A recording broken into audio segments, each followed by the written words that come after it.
V prihajajočem študijskem letu se je število vpisnih mest v primerjavi z lani zmanjšalo na vseh študijskih področjih, najbolj v naravoslovju in družbenih vedah. Zmanjšalo se bo res za 12 dobrih odstotkov število razpisanih mest, vendar bi vas tu rad opozoril, da nikakor ne gre za to, če rečem kot primer, naprimer, da smo imeli prej 100, mi smo opažali, da se jih več kot 80 napiše, da jih imamo zdaj samo 40.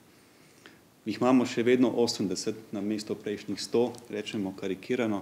Pomembna novost v tem študijskem letu pa bo pričetek izvajanja študija na novi najmlajši članici Mariborske univerze, Fakulteti za turizem v Brežicah. In v letošnjem študijskem letu razpisujemo študijske programe prve stopnje, razpisujemo visokošolski in univerzitetni študijski program.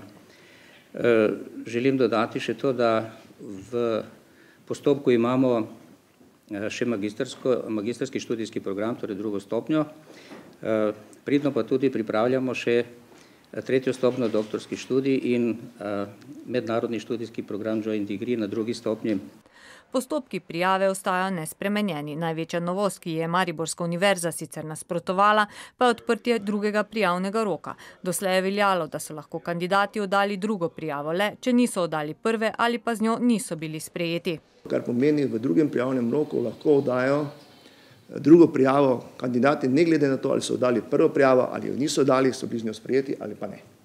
Sicer pa bodo za vse, ki se zanimajo za vpis 10. in 11. februarja na vseh visokošolskih zavodih Mariborske univerze informativni dnevi. Svoja vrata pa bodo v petek odprli tudi študentski domovi.